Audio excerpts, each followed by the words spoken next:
할렐루야. 우리 주님의 놀라운 평화가 송구 영신 예배를 드리는 여러분 한 분 한 분의 심령과 가정과 일터 위에 흘러 넘치시기를 축복드립니다. 이 시간에는 우리가 인사하는 시간을 좀 가질 텐데요.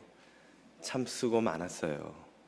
이렇게 한번 말씀하시고 안아줄 수 있으면 좀 안아주시고 아니면 손이라도 한번 잡아주시면 좋겠습니다. 우리 가족들은 좀 안아주시고 가족이 아니시면 손이라도 한번 잡아주시고 새해에는 은혜 충만할 겁니다. 이렇게 한번 더 말씀해 주십시오. 새해에는 은혜 충만할 것입니다.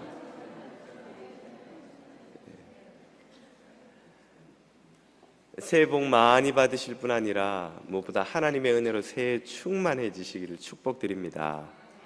하나님께서 저와 여러분 모두에게 새해에 더 큰 복과 은혜로 함께 하실 줄로 믿습니다. 오늘 우리에게 주시는 하나님의 말씀은 이사야 43장 14절에서 21절까지의 말씀입니다. 이사야 43장 14절에서 21절까지의 말씀입니다. 자매님과 형제님들이 한 절씩 읽죠. 너희의 구속자여 이스라엘의 거룩하니 여호와가 말하노라.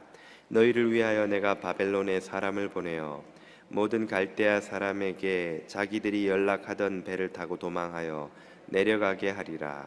나는 여호와 너희의 거룩하니요 이스라엘의 창조자여 너희의 왕이니라.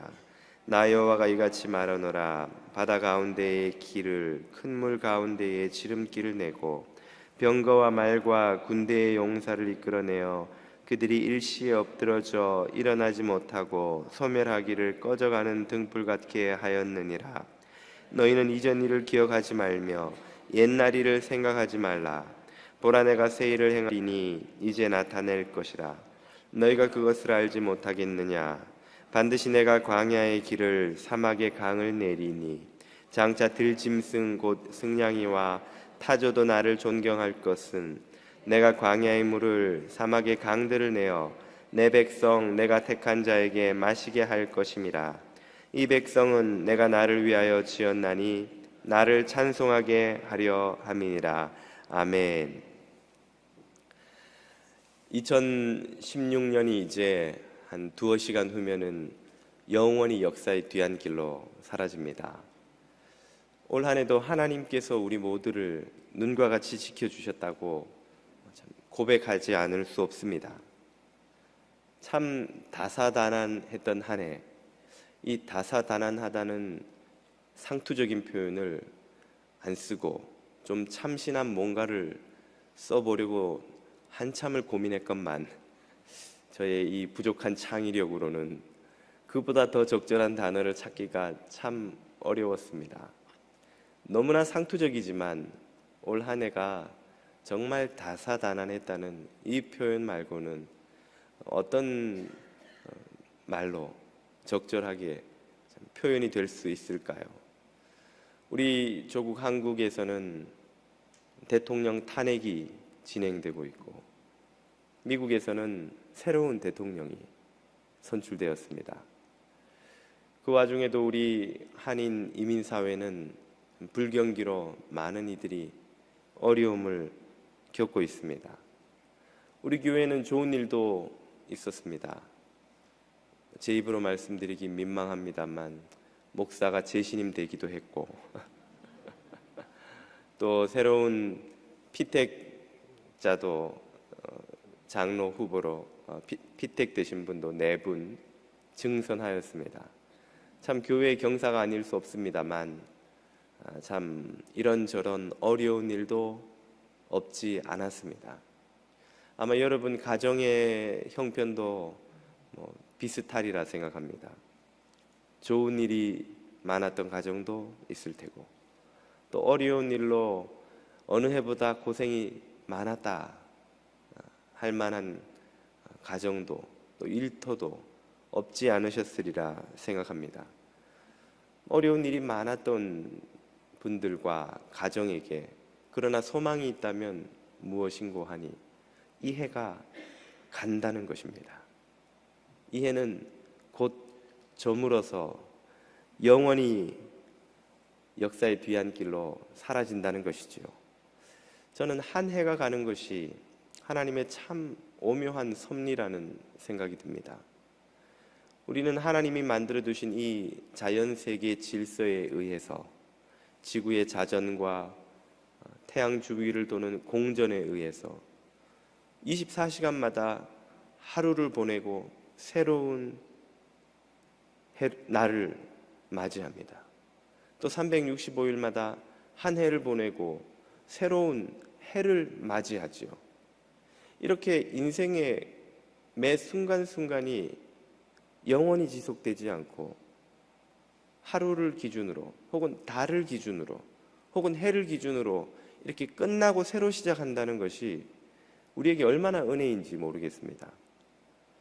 여러분, 다소 피곤한 하루를 보내셨더라도 고난 밤에 수면을 취하고 나면 새로운 아침에 그 원기가 회복되고 또 지난 밤에 여러 가지 걱정거리도 생각나지 않는 상쾌한 아침을 맞이해 보신 경험, 매일 그렇게 경험하신다면 더없이 좋으시겠습니다만은 그런 경험을 다들 해보지 않으셨습니까? 시백 72편 2절에 보면 여호와께서 사랑하는 자들에게 잠을 주시는도다 라는 말씀이 있습니다.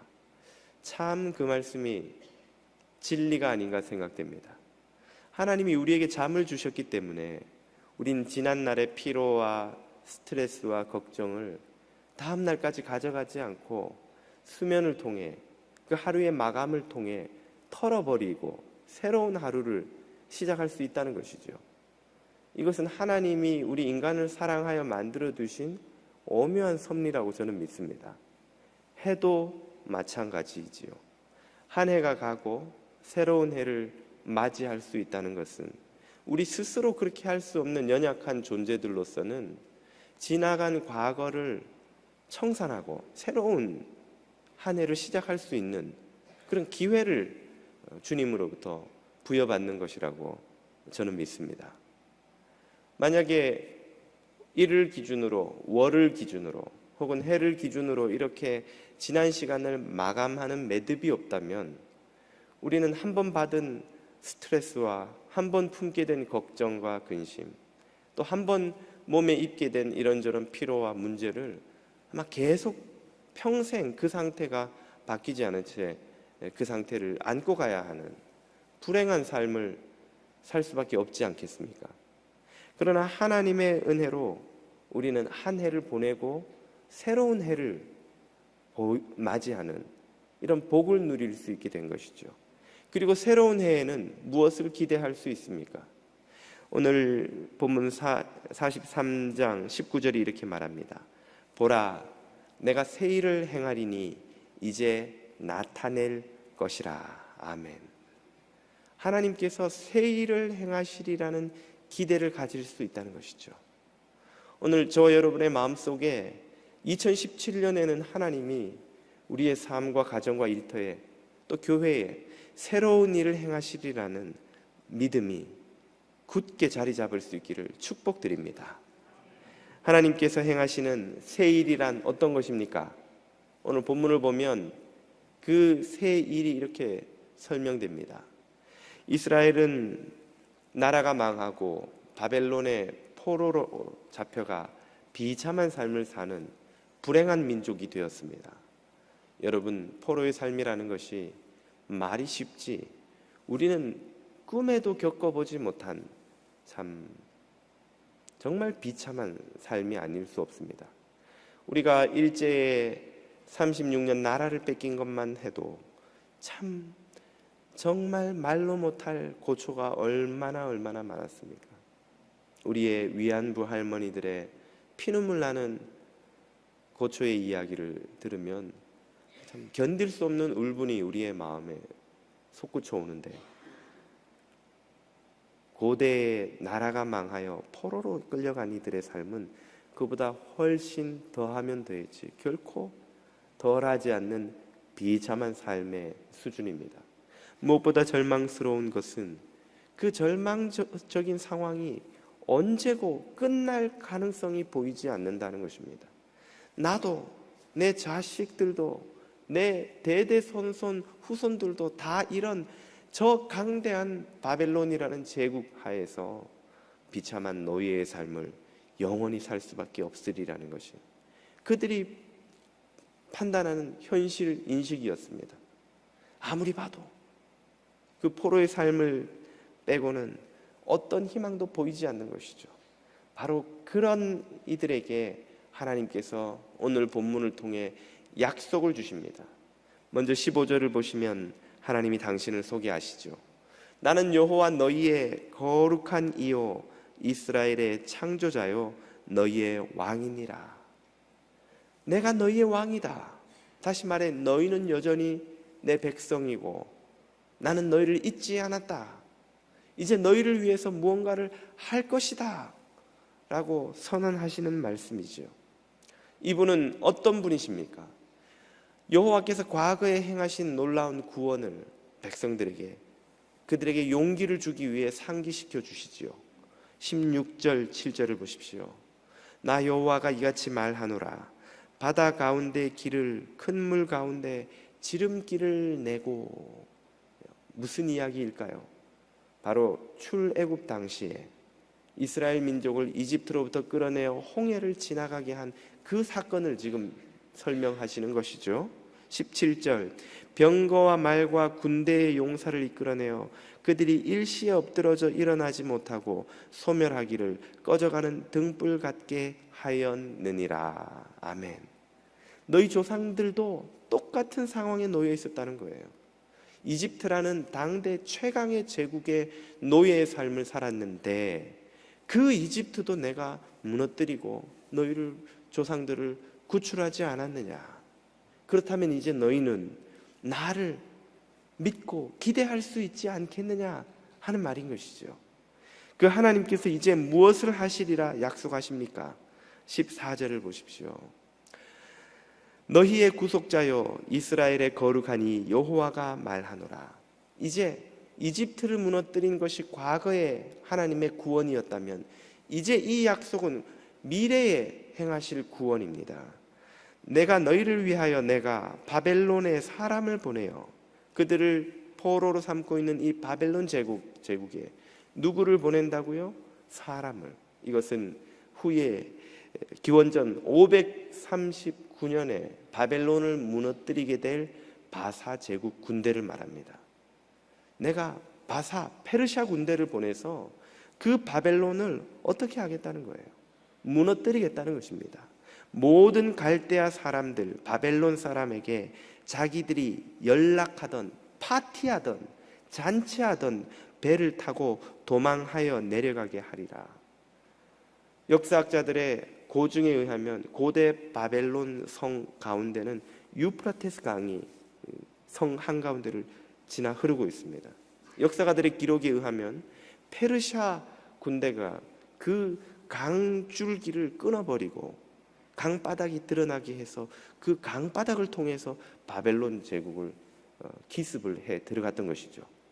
그리고 바벨론 사람들은 이 몇 겹으로 성벽이 둘러싸여 있는 한 번도 함락된 적이 없는 바벨론의 견고한 방어진을 믿고 배 위에서 선상 파티를 즐기다가 갑자기 페르시아 군대의 기습을 받아서 멸망하고 맙니다.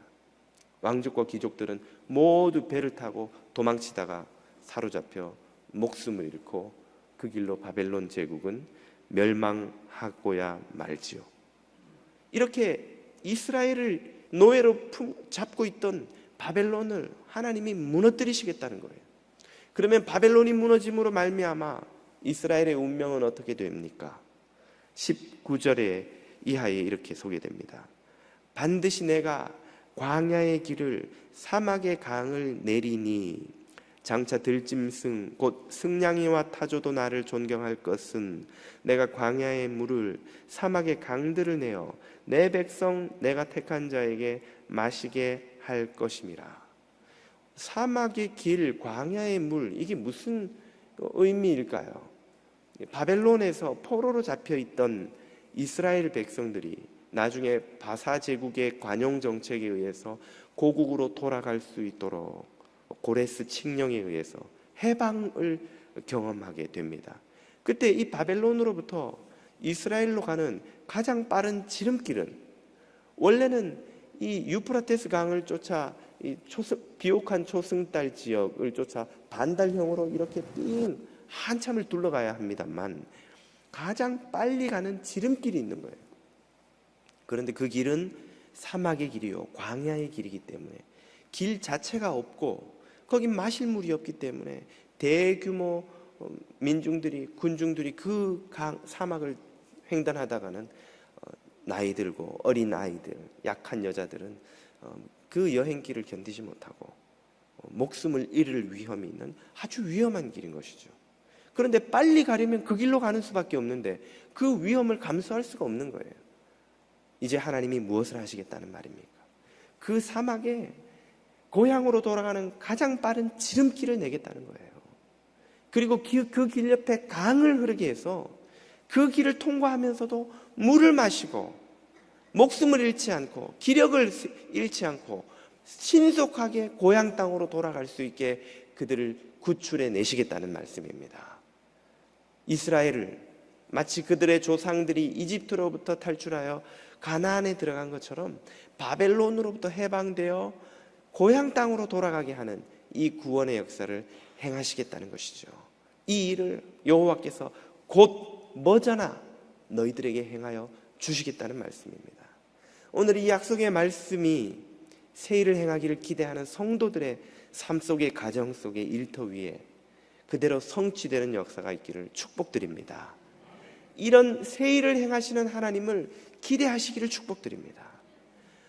이스라엘 사람들은 아무리 생각해봐도 저 바벨론을 무너뜨릴 가능성이 없는 거예요. 여러분, 오늘날 어느 나라가 미국을 무너뜨릴 수 있겠다 이야기해본들 그게 믿음이 가시겠습니까? 여러분, 초강대국 미국의 저 막강한 군대를 어떤 나라가 무너뜨릴 수 있다는 거예요?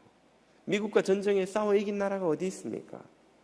베트남이 이겼다고는 하지만 그것은 어디까지나 자기 나라 땅에서 베트남 전쟁 잠시 밀어낸 것이죠. 어떤 나라가 지금 미국과 싸워 감히 이긴 나라가 있으며 이길 나라가 있겠습니까?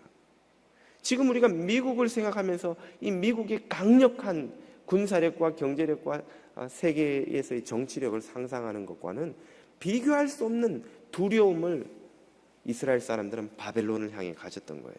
바벨론이 무너진다 그러면 다 미친놈이라고 하는, 미쳤다는 소리를 들을 만큼 말도 안 되는 소리를 지금 하나님은 하고 계시는 거예요. 그 일어날 것 같지 않던 일이 실제로 일어나고 성취된 것입니다. 하나님이 우리 인생에 일어날 것 같지 않은 일을 약속하실 때에 여러분, 그것이 하나님의 약속이기 때문에 일어날 것이라는 믿음을 가지실 수 있기를 축복드립니다. 이 믿음을 가지고 2017년을 맞이하는 성도들이 마음에 새겨야 할 진리가 있습니다. 그 진리가 무엇일까요? 첫째는 과거의 족쇄를 벗어버려야 한다는 것입니다. 우리가 2016년에 어려운 삶을 벗어버리고 2017년에 새로운 삶을 맞이하려면 새 옷을 입기 위해서는 옛 옷을 벗어버려야 되는 거예요.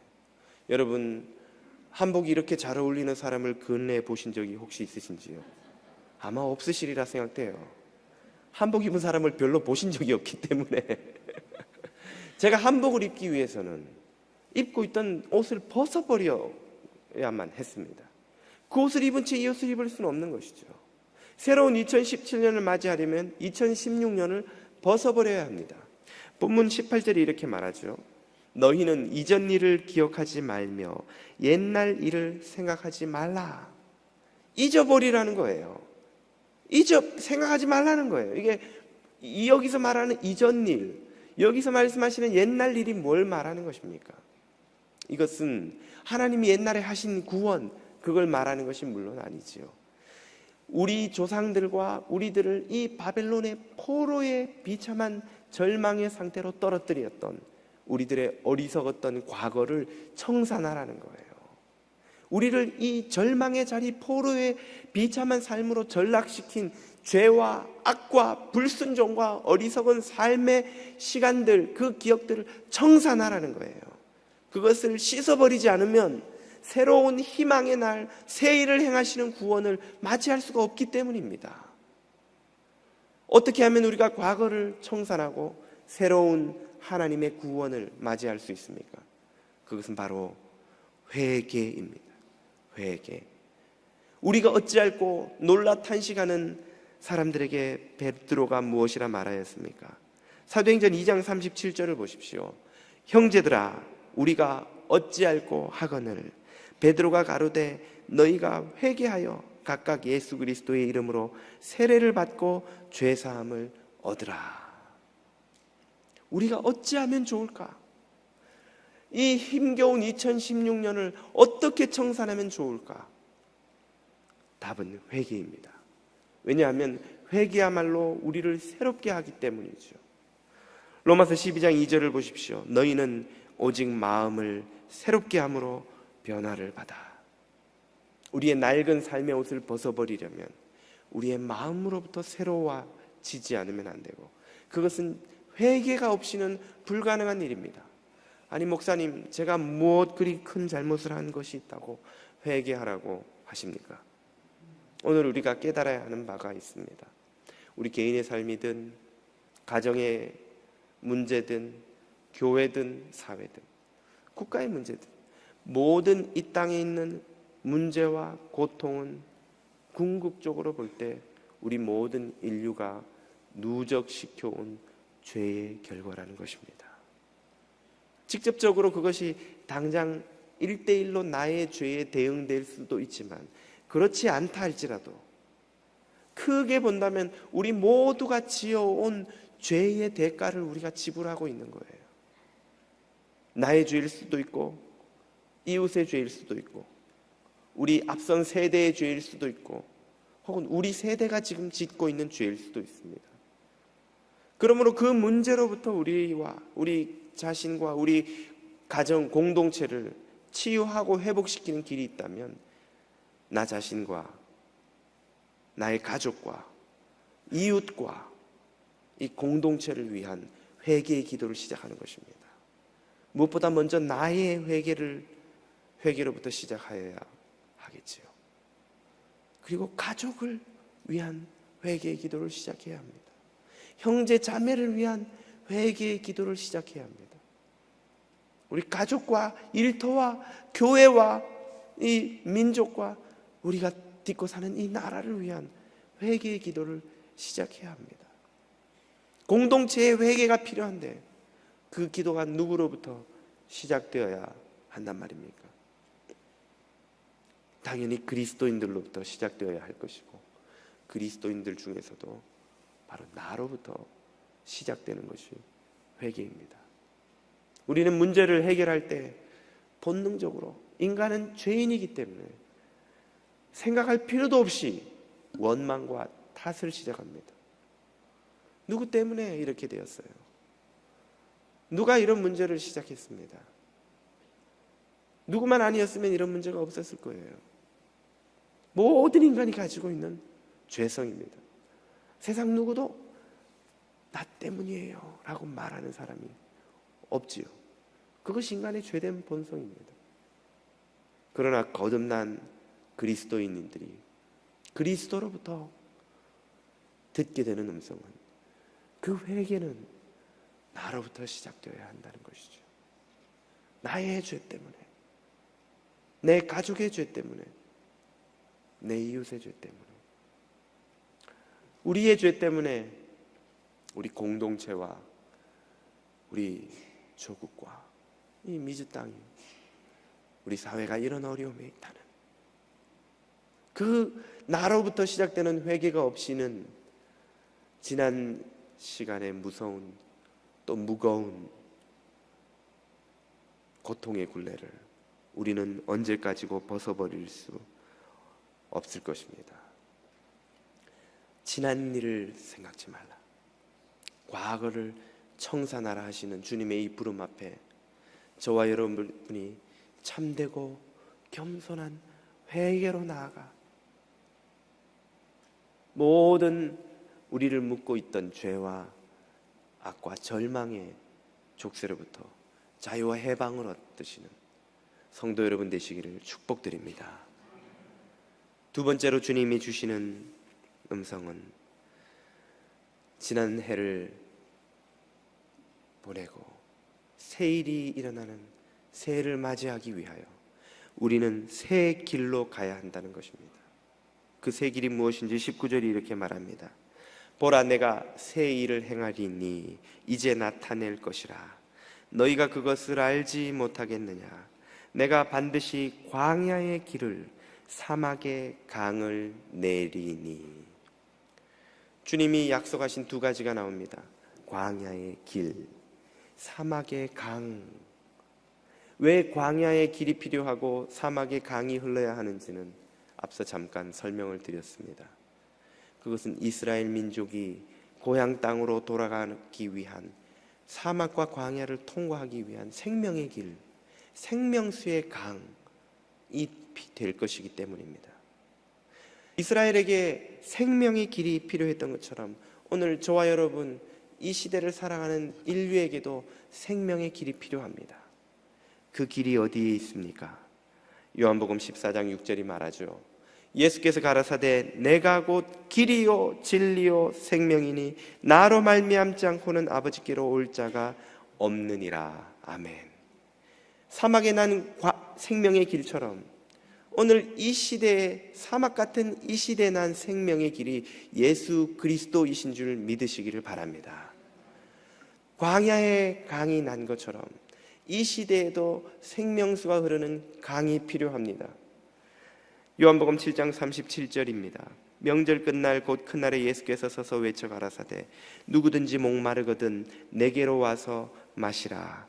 나를 믿는 자는 성경의 이름과 같이 그 배에서 생수의 강이 흘러나리라 하시니. 아멘. 광야에 흐르는 생수의 강처럼 이 광야 같은 세상에서 흘러 넘치는 생수의 강이 예수 그리스도 안에 있는 줄을 믿으시기를 축복드립니다. 우리를 새 일을 경험하게 하는 새 길은 바로 예수 그리스도입니다. 아니, 교회 다니는 사람 중에 예수님 안 믿는 사람이 어디 있다고 예수님을 새 길이라고 하십니까? 우리는 다 예수님을 길로 믿고 안다고 생각하고 있지만 안타깝게도 많은 사람들이 교회를 다니지만 그리스도라는 길로 가지 않습니다. 교회를 다니지만 그리스도 안에 있는 생명수를 마시지 않습니다. 교회는 오지만 나의 길을 고집합니다. 교회는 오지만 그리스도 안에 있는 생명수를 마시지 않고 내 안에서 흘러나오는 욕망의 물을 마시고 헛된 정욕의 물을 마시고 증오와 미움과 시기와 비방과 질투와 다툼의 물을 마시며 살아갑니다. 왜 우리의 삶의 수많은 문제들이 해결되지 않는 것입니까? 우리가 길로 가지 않기 때문입니다. 우리가 마실 것을, 생명수를 마시지 않기 때문입니다. 더러운 물을 마시면 배가 탈이 나듯, 길로 가지 않으면 차가 넘어지고 기차가 전복되듯, 그리스도로 가지 않고 그리스도의 생명수를 마시지 않으면 우리의 삶에 문제가 생깁니다. 가정에 문제가 생깁니다. 교회에 문제가 생깁니다. 사회에 문제가 생깁니다.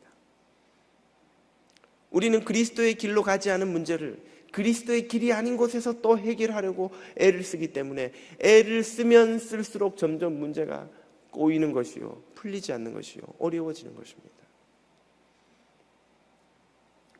구원의 길이 있다면, 새 일을 경험할 수 있는 길이 있다면 그것은 다시금 원래 가야 했던 생명의 길, 생명수를 마시는 길로 돌아오는 것인 줄로 믿습니다. 우리가 예수를 믿은 지 몇 년이나 되었습니까? 어떤 이들은 1, 2년이 되지 않았을지도 모르겠습니다. 10년, 20년, 30년, 40년을 믿은 이들이 우리 중에도 많지요. 그런데 어느새 우리는 길이 아닌 곳으로 가고 있지 않는지요? 그리스도를 보고 그 길로 가는 것이 아니라 헛된 욕망의 길, 헛된 욕망의 산을 바라보고 달려가고 있는 것은 아닌지요. 우리가 인생의 새 일을 원한다면 다시금 길 대신 예수 그리스도를 바라보고 그 길로 가야 할 줄로 믿습니다. 그리스도의 길로 가고 그리스도 안에 있는 생명수를 마심으로 새 일을 경험하시는 성도 여러분이 다 되시기를 축복드립니다. 참된 회개로 2016년을 마감하시고 그리스도를 향한 참된 믿음으로 2017년을 새로이 시작하심으로 여러분의 삶에 가정과 일터 위에 하나님께서 새 일을 행하시는 것을 경험하는 이 한 해가 새로운 한 해가 되시기를 주님 이름으로 축복드립니다. 기도드리겠습니다. 생명과 은혜의 주님께 말로 다 할 수 없는 감사와 찬양을 돌려드립니다. 올 한 해도 우리들의 부족함과 죄와 악과 허물과 많은 연약함들을 예수 그리스도의 보혈로 씻으시고 새롭게 하여 주시는 주님의 은혜를 힘입어 지금까지 달려왔음을 고백드립니다. 참된 회개를 통해 올 한 해의 모든 우리의 영혼에 짊어진 무거운 짐을, 우리 삶의 굴레가 된 어리석은 죄악들을 다 치유받고 용서받고 씻음받는 은혜를 누리게 하여 주시옵소서. 길 대신 그리스도에게로 돌아오고 생명수를 마시며 그리스도로 인해 만족하는 그 길로 돌아온 성도들이 다 되어 주님께서 행하시는 새 일을 경험하는 2017년이 다 되게 하여 주시옵소서. 예수 그리스도의 놀라운 은혜를 헤아리며 지난 한 해를 돌이켜 감사 찬양 드리며 구별하여 드리는 예물을 기뻐 받아 주옵시고 정성껏 주님 앞에 드리는 예물 드린 자녀들의 가정마다 일터마다 간절히 기도하는 것들이 남김없이 응답되는 은혜 허락하여 주옵소서. 예수님 이름으로 기도드립니다. 아멘.